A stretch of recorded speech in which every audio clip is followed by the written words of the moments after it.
Welcome to the world of BWizArt, where AI dreams become reality. Let us create. BWiz here from the Hyper-Realism, and today we're going to be going over Z-Image Turbo Headswap.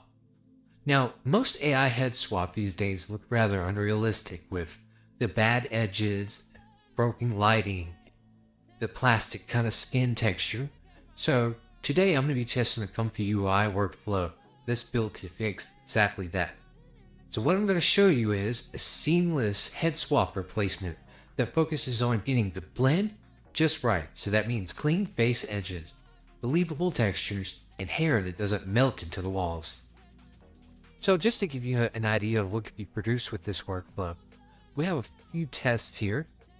And as you'll see, we have the initial image, and then it switches the face to that image. So this is basically the same face with, they just tested with a guy in this one instead. But yeah, it does a great job of maintaining facial consistency with LoRAs. So yeah, this is a little example of how well this works. As for the nodes that are in this workflow, we have the face mask node, which generates a precision face using SAM style grounding, so segmentation. We have a hair mask, so we can target the hair region and capture all the fringes and things like that with the hair. Also with forehead and temples, things like that. So we also have mask combine and paint throughout. So we got and painting, of course, controlled by segmenting.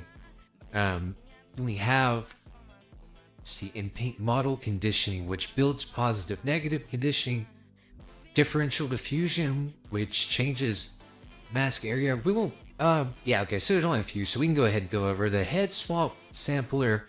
Runs the in-paint diffusion.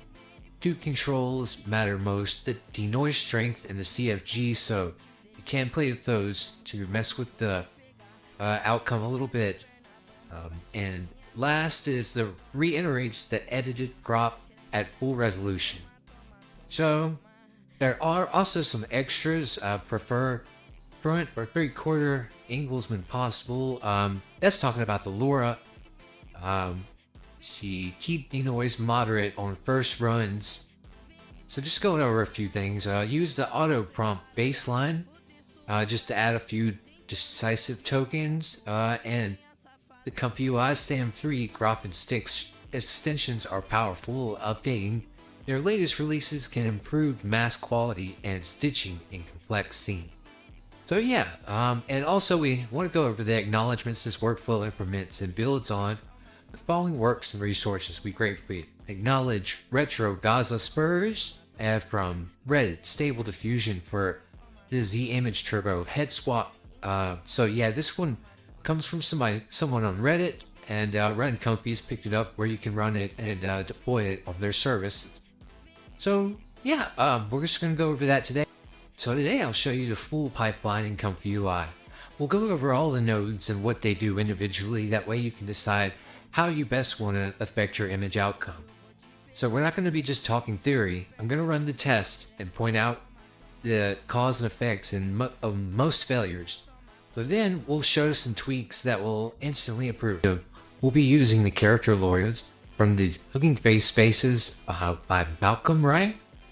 This browser gives you a lot of different character LoRAs, so we'll go ahead and switch on over to that, and I'll show you, how you can browse and find different LoRAs. Now, you can train your own LoRAs, of course, and training LoRAs will be in another video. I've actually done videos on training LoRAs, but I actually think I want to do another one soon to update a few things. However, this browser here allows you to use various different trained LoRAs that have already been created. So if you want to just download one of these, pop it in there. I mean, there's all kinds of famous actors. There's just various random people, things like that. So yeah, this is a very awesome place to find LoRAs. So yeah, if you're looking for a good LoRA to use for this head swap, this will be the place to find it. Now, once you've got your LoRAs downloaded and you put them into the character LoRA folder, you'll then see the various different LoRAs that you have and you'll be able to pick the one you want. This one actually combines two. So if you want to just use one, you could just, just bypass that node. That way you're only using one LoRa.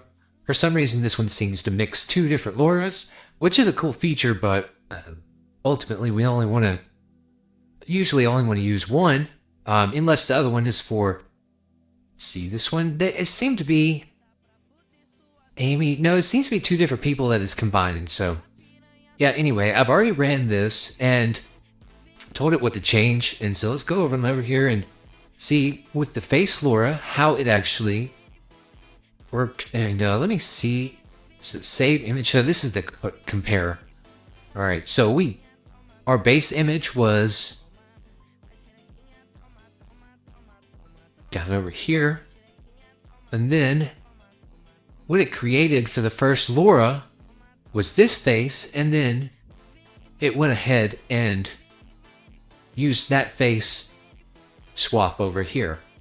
So you'll see the LoRa produces a small little image down here, a preview image that it utilizes for the rest of the workflow in order to make the face swap work.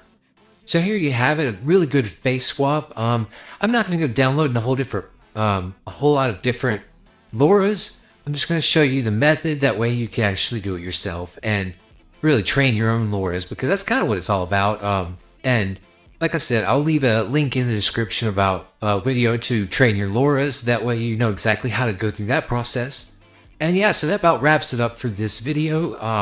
Hopefully I didn't leave out anything. If there's any questions you guys have remaining, be sure to leave a comment in the section below and I will get to you as soon as possible. And if you enjoyed this video at all, please be sure to like and subscribe. Thanks for watching. Peace.